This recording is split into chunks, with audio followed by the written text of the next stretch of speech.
जाना। पता नहीं यार, लोग इतनी गाड़ियां खरीद कैसे लेते हैं। जब देखो तब रोड पर जाम ही जाम।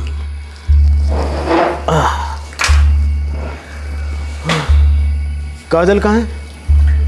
आई नहीं कोचिंग से? हाँ? अरे तुम दोनों ऐसे एक दूसरे का मुंह क्या देख रहे हो? अरे कुछ बोलते क्यों नहीं?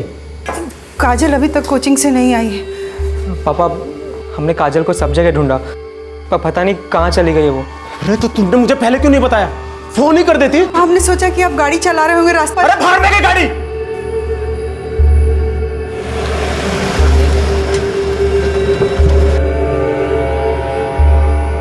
कब से लापता है आपकी बेटी और घर से किसके साथ निकली थी? काजल 4 बजे शाम को अकेले कोचिंग गई थी, वापस नहीं आई तो हमने कोचिंग में फोन किया तो पता चला कि वो कोचिंग पहुंची ही नहीं। जब ये घर से निकली इसने पहना क्या हुआ था? पिंक कलर का टॉप, जीन्स और ग्रे कलर का जैकेट पहनी थी। वो अकेली कहाँ जाएगी सर? मुझे तो बहुत घबराहट। तुम उसे अकेले जाने क्यों दिया? तुम में से कोई उसके साथ नहीं जा सकता था क्या? पापा, वो रोज अकेली तो जाती है और हमें क्या पता था कि इस बार ऐसा कुछ हो जाएगा। अरे तो प्रॉब्लम बता के आती है क्या? राकेश जी, 1 मिनट, काजल का मोबाइल नंबर दीजिए। जी काजल के पास फोन नहीं है।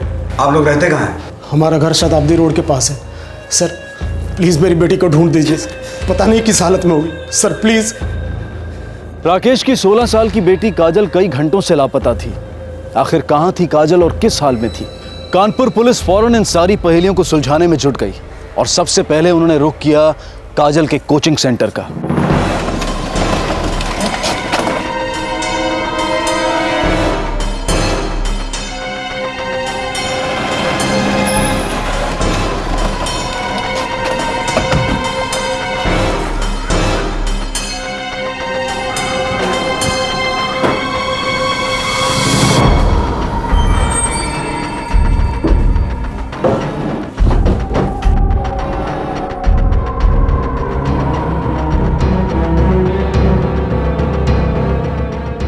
सर काजल हमें बिना बताए कहीं नहीं जाती।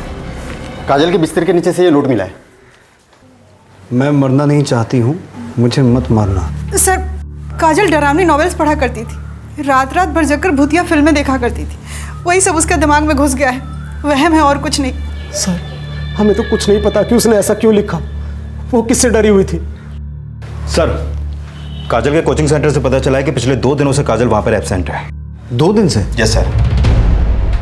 और यह भी पता चला है कि काजल की तबीयत अक्सर खराब रहती थी, इसलिए वो वहां रेगुलर नहीं थी। काजल की तबीयत खराब थी, इसमें कौन सी अजीब बात है? बीमार कौन नहीं पड़ता है? सर हमारी बेटी न जाने किस हालत में होगी। आप प्लीज प्लीज उसे जल्दी ढूंढ दीजिए। काजल के बिस्तर के नीचे से मिला ये नोट हमारे लिए इशारा है शर्मा। मुझे दाल में कुछ काला नजर आ रहा है। एक काम करो, काजल की स्कूल फ्रेंड से बात करो। हमें काजल की लाइफ के बारे में और डिटेल में जानना पड़ेगा, तभी जाके ये क्लियर होगा कि ये नोट महज वहम में लिखा गया है या फिर इसके पीछे कोई और रीजन है। सर,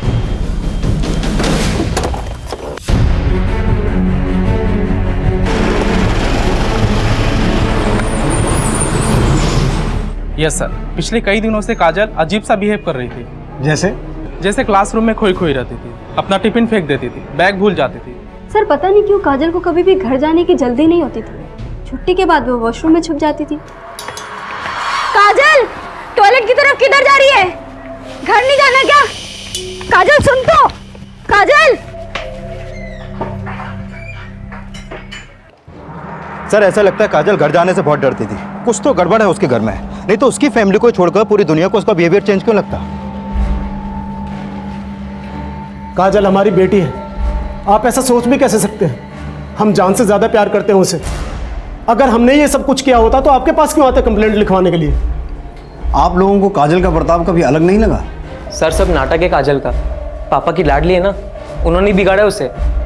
उसे तो बस सबका टेंशन चाहिए। सर उस दिन भी कुछ ऐसा ही हुआ। वो टीवी देख रही थी, मैंने बस उससे रिमोट लिया और वो रोने लग गई। और मक्कार है काजल, हमेशा ऐसी कुछ हरकतें करके मुझे फंसाती थी। आप लोग हमारी बेटी को ढूंढने आए हैं या हम पर शक करने? स्कूल में भी तो कोई हो सकता है जिससे वो डरती हो, और फिर बिना सबूत के आप हम पर शक कैसे कर सकते हैं? देखिए, जब तक हमें काजल का पता नहीं चलता तब तक हर कोई हमारे शक के दायरे में। बेहतर होगा कि आप हमें कॉपरेट करते रहें। 2 मार्च जिस दिन काजल गायब हुई थी, आप दोपहर से शाम तक कहाँ थे?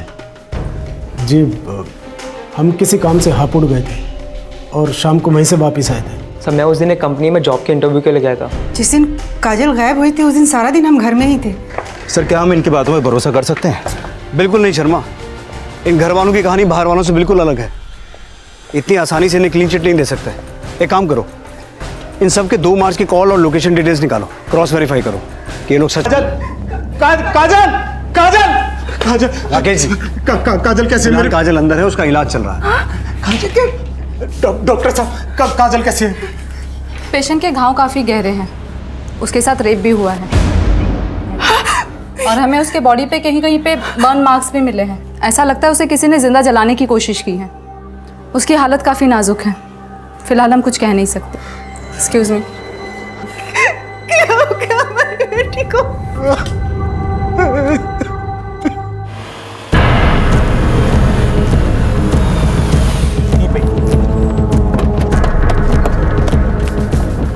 सर यहीं पे वो लड़की मेरी गाड़ी के सामने आई थी। यहाँ? जी सर। लड़की आई किस तरफ से थी? सर इस तरफ से। इधर तो जंगल है। शर्मा, अंदर जाके चेक करना पड़ेगा, आखिर ऐसी हालत में लड़की आई कहाँ से थी। सर ये देखिए, वहाँ घर जैसा कुछ दिख रहा है। हाँ।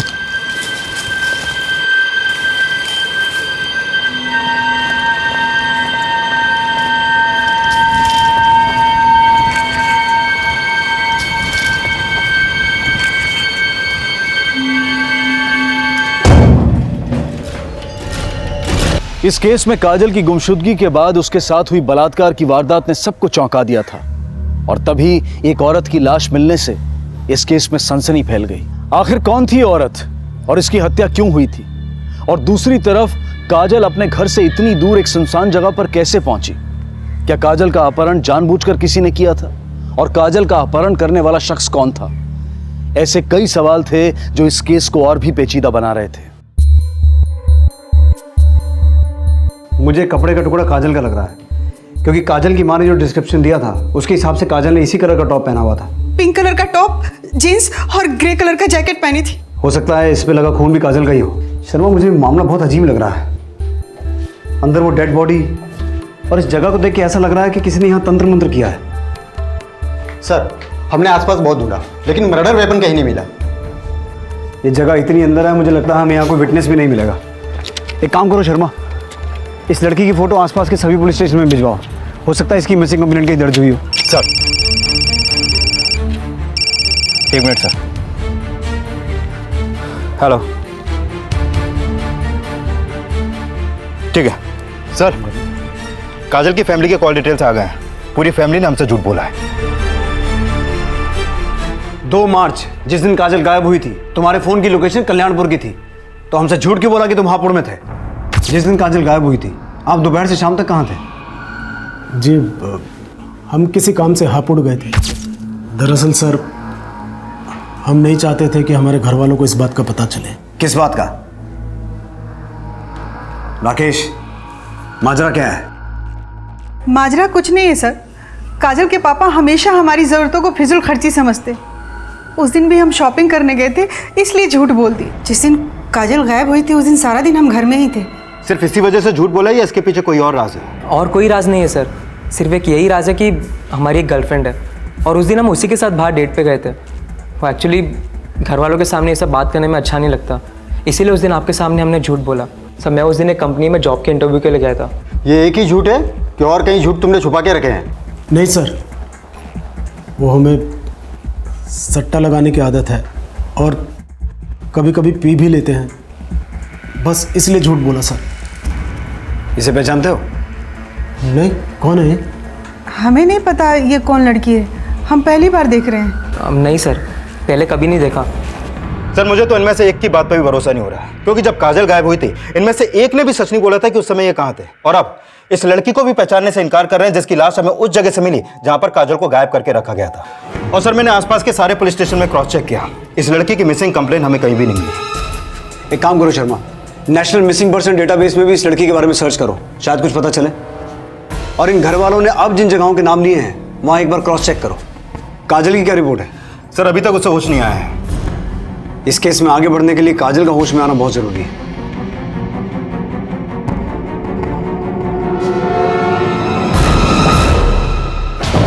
अरे हमें कहा लिया है साहब, हमने कहा किया है साहब। सट्टा खिलाता है ना तू? खिलाता तुम साहब, लेकिन बंद कर दूंगा कसम से। बंद तो तुझे करना ही पड़ेगा। साहब ये बता, 2 मार्च को ये आदमी तेरे यहाँ सट्टा खेलने आया था? ये तो राकेश है साहब, और मेरे यहाँ अक्सर आता है साहब। और 2 तारीख को तो ये 20-30 हज़ार रुपये हारा भी था। गैम्बलिंग एक्ट में बुक करो इसे।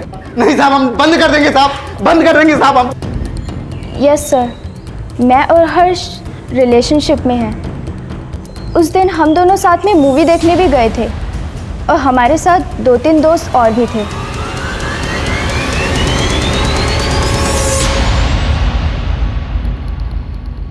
सर, जिस लड़की की लाश हमें मिली थी उसकी पोस्टमार्टम रिपोर्ट किसी शार्प ऑब्जेक्ट से इसका गला काटा गया है। हो सकता है किसी ब्लेड से। बाकी पूरी बॉडी पे कोई भी इंटरनल इंजरी नहीं है और ना ही इसके साथ कोई सेक्सुअल असॉल्ट हुआ है। मर्डर 3 तारीख को सुबह 8 से 12 के बीच हुआ था। काजल की उस कार से टक्कर भी तो लगभग इसी वक्त हुई थी। हाँ सर। लेकिन काजल का इस लड़की से क्या कनेक्शन हो सकता है? और चौंकाने वाली बात यह है कि जब इस लड़की की डेड बॉडी हमें मिली, इसके बदन पे कोई भी कपड़ा नहीं था, लेकिन इसके साथ कोई सेक्सुअल असॉल्ट नहीं हुआ। वहीं दूसरी तरफ काजल के साथ रेप किया गया। शर्मा, तुम्हें क्या लगता है इस सब में काजल की फैमिली इन्वॉल्व हो सकती है? सर, मैंने रेखा और हर्ष के बारे में अच्छी तरीके से क्रॉस चेक किया, वो दोनों तो सच बोल रहे हैं। वहीं दूसरी तरफ राकेश भी सच बोल रहा है। 1 minute sir. Hello. Okay, thank you sir. Hospital से कॉल था, काजल को होश आ चुका है। चलो।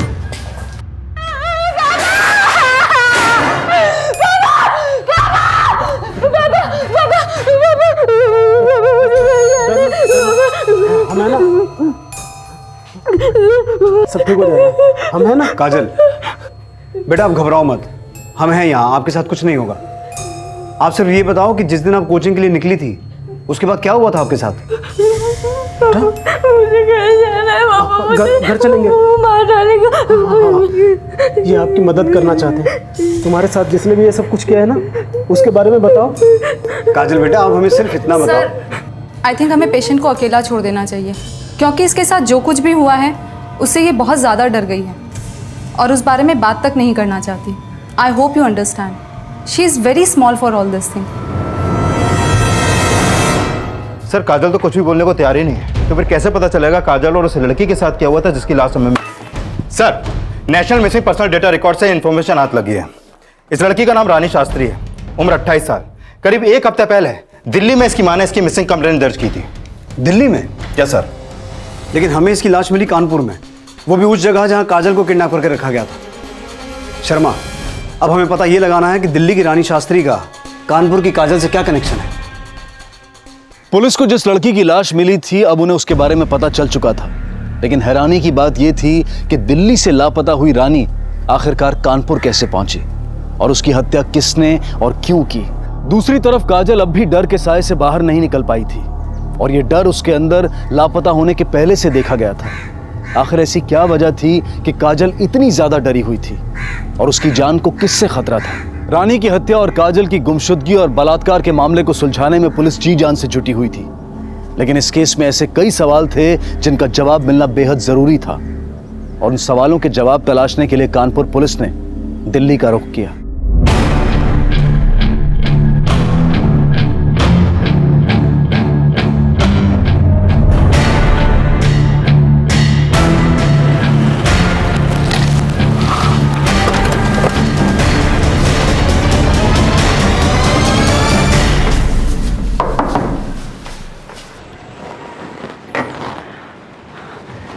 रानी? रानी कहाँ है साहब? रानी नहीं आई? हाँ जी, आपके लिए एक बुरी खबर है। बुरी खबर? आपकी बेटी रानी अब इस दुनिया में नहीं है। क्या?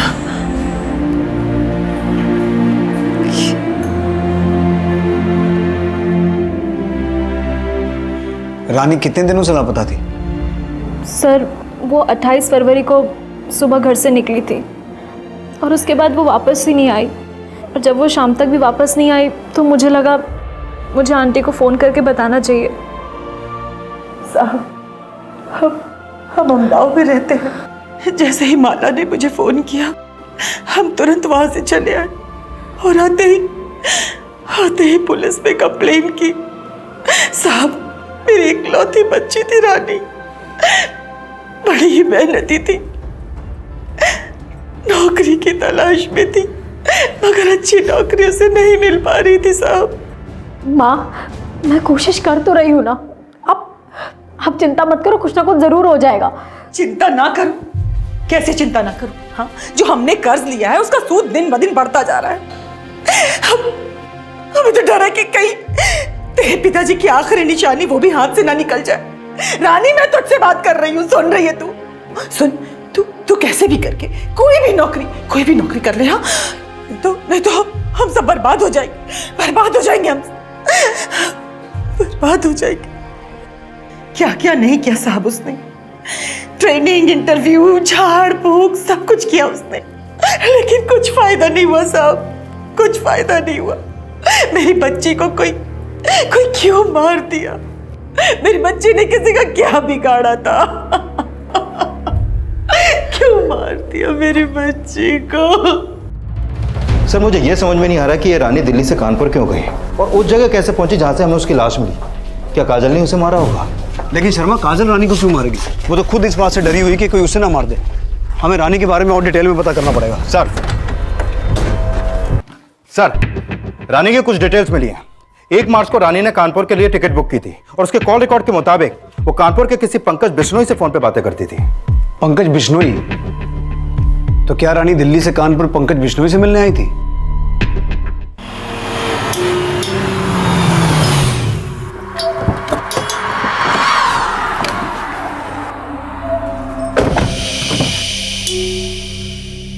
आजा।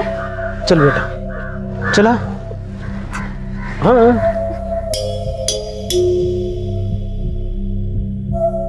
पापा है ना?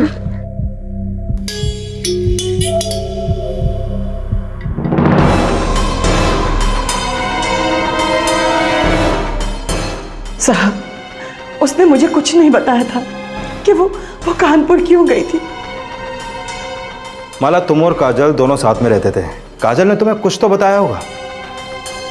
नहीं सर, ट्रस्ट मी, मुझे तो ये भी नहीं पता था कि उसने कानपुर की टिकट बुक करवाई थी और पता नहीं वो वहाँ क्यों गई थी। मेरा बच्चा सारा खाना खाएगा। ले खा खा खा। आओ देखते हैं।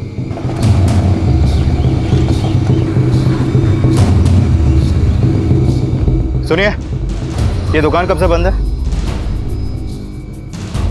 सर ये पंकज की दुकान 2-3 दिनों से बंद है और किसी को मालूम भी नहीं कि ये कहाँ गया है। सर कहीं ऐसा तो नहीं कि ये सब पंकज ने किया और अब यहाँ से फरार हो गया? शर्मा, इसका सिम कार्ड और मोबाइल का IMEI ट्रेस करो। हो सकता है फ़ोन बदलने की कोशिश करें।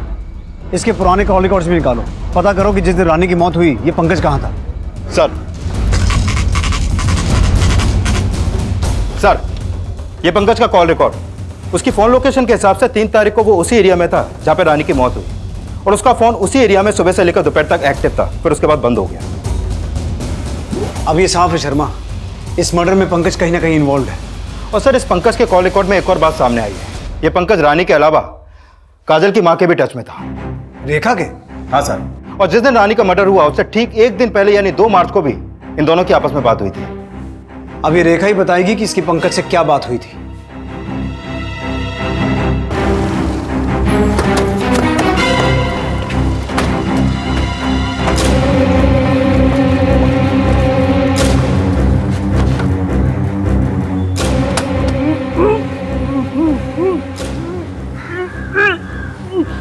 अंदर से किसी की आवाज आ रही है।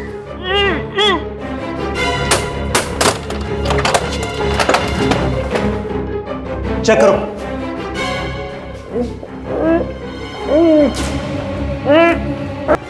सर रेखा का फोन बंद है। सर मुझे तो शक हो रहा है रानी की मौत के पीछे रेखा और पंकज का ही हाथ है। आप पता नहीं काजल के साथ क्या करने वाले हैं। हमें जल्द दे।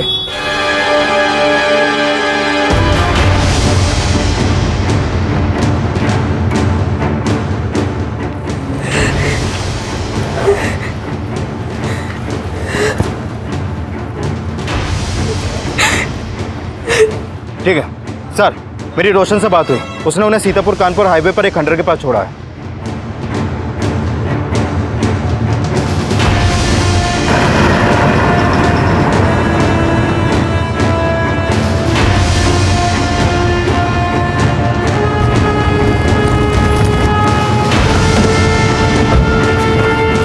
चक्कर शुरू हो गया सर, और धीरे धीरे हालत और भी खराब होती चली गई। काजल बेटा खाना। काजल,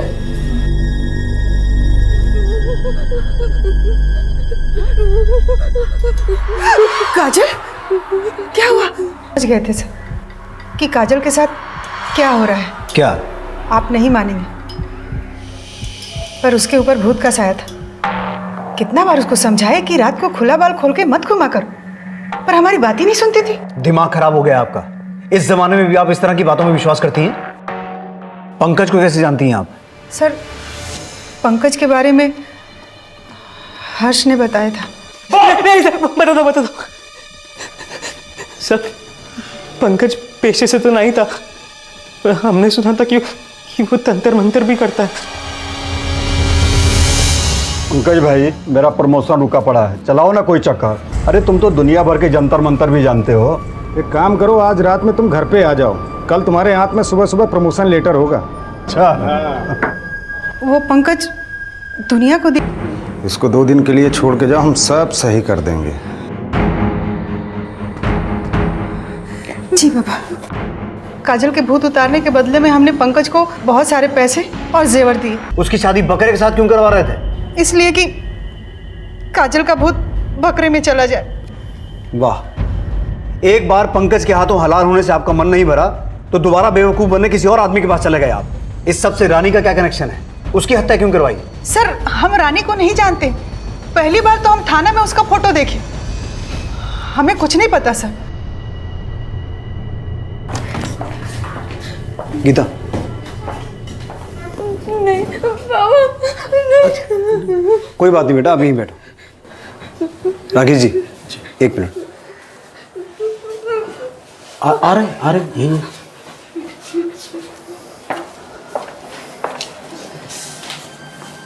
देखिए, मैं जानता हूँ कि इस बात को एक्सेप्ट करना थोड़ा मुश्किल है, लेकिन काजल की हालत मेंटल डिसऑर्डर की तरफ इशारा कर रही है। नहीं सर, हमारी बेटी पागल नहीं है। हम भी ये नहीं कह रहे हैं कि आपकी बेटी पागल है, लेकिन मेंटल डिसऑर्डर एक सीरियस इशू है जिसे एड्रेस करना बहुत ज़रूरी है। मुझे ऐसा लगता है कि हमें काजल को एक साइकेट्रिस्ट को दिखाना चाहिए, जिसके लिए हमें आपकी परमिशन की ज़रूरत है। लेकिन सर, काजल की ऐसी हालत नहीं है। आप चिंता मत कीजिए Rakesh ji, I am sure कि इससे काजल की हालत सुधरेगी और हमें भी इस केस में आगे बढ़ने में मदद मिलेगी। Please. Kajal is facing an onset of the schizophrenia, fear, distress, paranoia, ये सब इसके सिम्टम्स है। काजल भी इसी बीमारी का शिकार है। अक्सर इस बीमारी में पेशेंट अपने आसपास किसी को देखते हैं और डर जाते हैं, हालांकि ऐसा कुछ होता ही नहीं है।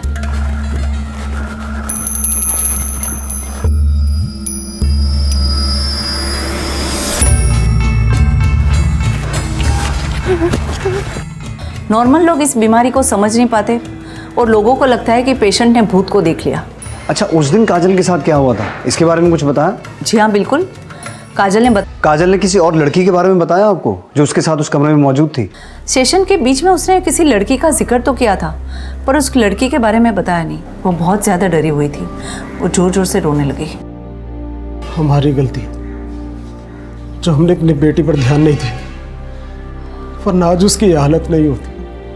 डोंट वरी, ये बीमारी ठीक हो सकती है, बस प्रॉपर काउंसलिंग और ध्यान देने की ज़रूरत है। काजल का केस तो सॉल्व हो गया, लेकिन रानी को किसने मरवाया ये अभी तक क्लियर नहीं हुआ। सर, मुझे लगता है रानी का खून उस तांत्रिक पंकज ने किया होगा, पर अभी वो कौन से बिल में छुपा बैठा है पता नहीं। इस पंकज का पास प्रेजेंट सब खंगालो, जिस बिल में भी छुप के बैठा है हमें उसे खोद के निकालना है। सर,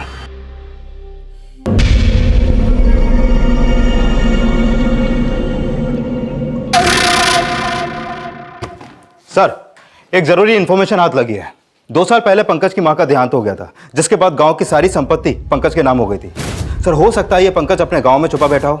कहाँ है इसका गांव? खरसोली।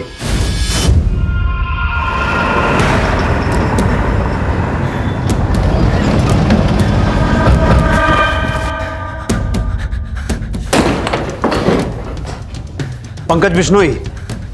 जी साहब। चलिए पंडित जी, अब आपका भूत उतारने की बारी है।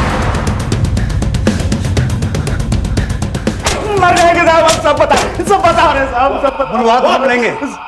तेरी ये खातिरदारी तो लोगों को उल्लू बनाकर उनकी जिंदगी खराब करने के लिए है। एक 16 साल की लड़की के साथ रेप किया तूने, उसे इतना मारा, उसे जलाने की कोशिश की। बोल क्यों किया है सब, बोल। वो साहब, हमको ये करने में बहुत मजा आता था साहब। तंत्र मंत्र के बहाने तो हम उनसे मजे लेते थे साहब, और उनसे पैसे भी लेते थे साहब। अरे साहब, रानी को क्यों मारा? साहब हमने नहीं मारा साहब, वो खुद चल के आई थी हमारे पास नौकरी के लिए तंत्र मंत्र कराने साहब। लेकिन साहब वो बहुत सही समय पर आई थी। काजल के अंदर का भूत निकाल के किसी दूसरी लड़की के अंदर डालने के ढोंग करने के लिए मैंने काजल को अपने पास रखा था। उसी समय रानी आई साहब। रानी को फंसाने के लिए हमारे दिमाग में एक प्लान आया, और मैंने रानी से कहा, तेरा बुरा साया। झूठ मत बोल, रानी को तू नहीं मारा है, ये बता क्यों मारा? साहब हमने नहीं मारा है साहब। जब हमने कबूल किया कि काजल का बलात्कार हमने किया, तो हम रानी को मारने के बाद भी कबूल कर लेते साहब। हमने नहीं मारा रानी को साहब। रानी को तेरे बारे में किसने बताया था? वो बोल रही थी कि उसके किसी दोस्त ने हमारा नंबर उसको दिया साहब। हम सच बोल रहे हैं साहब, हमने नहीं मारा। पंकज के हिसाब से रानी को पंकज का नंबर उसके किसी दोस्त ने दिया था। एक काम करो शर्मा, रानी के कॉल रिकॉर्ड्स निकालो और उसके फ्रेंड्स की एक लिस्ट बनाओ, और ये पता लगाने की कोशिश करो कि उसके फ्रेंड्स में से 3 मार्च को मर्डर वाली लोकेशन के एरिया में कौन मौजूद था। सर।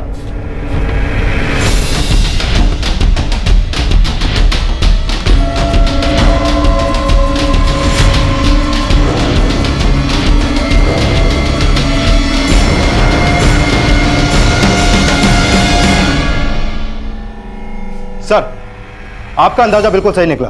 रानी के कॉल रिकॉर्ड के थ्रू हमें उस शख्स का पता चल चुका है जो रानी के काफी टच में था। कौन है वो?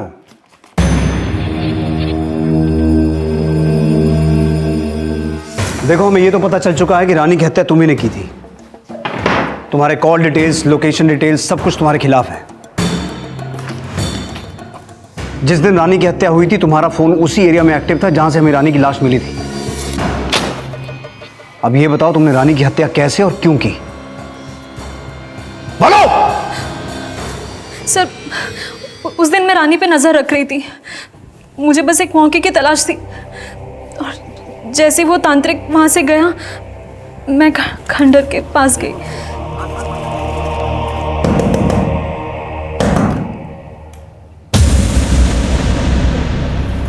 माला, तू यहाँ क्या कर रही है? नहीं, वो कानपुर में मेरे मामा जी भी रहते हैं ना, तो उनके किसी काम से मैं आई थी, तो मैंने सोचा मैं देख लूँ कि तू ठीक है कि नहीं है। हाँ, वो सब ठीक चल रहा है। देख, तू यहाँ से जा, तेरे लिए जगह ठीक नहीं है। हाँ, मैं तुझे बाद में मिलती हूँ। क्यों? ऐसा क्या है? तू जा यहाँ से, जा माला। मगर ऐसा क्या है? अरे वो ये लड़की कौन है? देख, वो तो तुम्हारी दोस्त थी ना? सर, क्योंकि मैं उससे नफरत करती थी। हम 1.5 साल से दिल्ली में स्ट्रगल कर रहे थे। हम दोनों साथ में ही दिल्ली आए थे, दोनों साथ में ही रहते थे, साथ में ही सारे सपने देखे थे। पर यहाँ मैट्रिक पास लोगों को कौन नौकरी देता है? हम दोनों बहुत परेशान थे सर।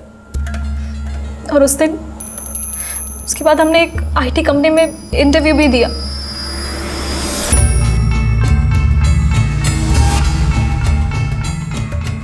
पर सर, वहां रानी का सिलेक्शन हो गया और मैं वेटिंग लिस्ट में इंतजार करती रह गई। मुझे बहुत बुरा लगा, और फिर मैंने सोचा कि अगर रानी नहीं रहेगी तो ये जॉब मुझे मिल जाएगी। कौन था? कुछ नहीं, वो लेटर आया था, हमने इंटरव्यू दिया था ना वहाँ से। एक्चुअली मुझे वेटिंग लिस्ट में रखा है और शायद जल्दी सिलेक्शन हो जाए। मेरे लिए कोई लेटर आया है क्या? नहीं, शायद उन्होंने तुझे रिजेक्ट कर दिया है। कोई बात नहीं।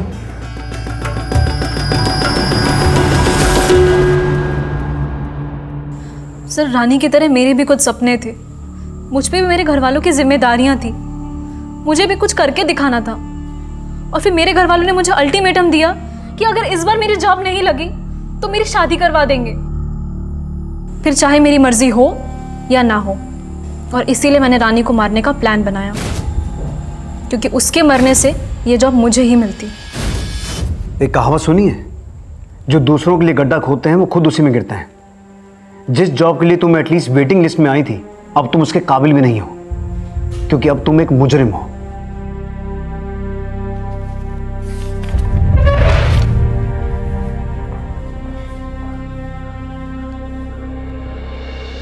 माला का लालच रानी की मौत की वजह बना।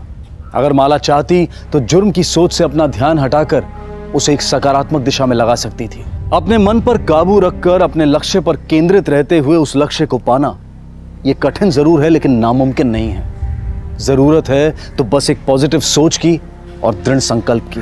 काजल की मां की अंधश्रद्धा ने काजल को इस उम्र में वो सब कुछ देखने पर मजबूर कर दिया जिसे शायद वो जिंदगी भर नहीं भुला पाएगी। माला को आईपीसी की धारा 302 के तहत हत्या के लिए और उस ढोंगी बाबा को धारा 375 और 376 के तहत बलात्कार के जुर्म में गिरफ्तार किया गया है। अब मैं अनूप सोनी आपसे विदा लेता हूं।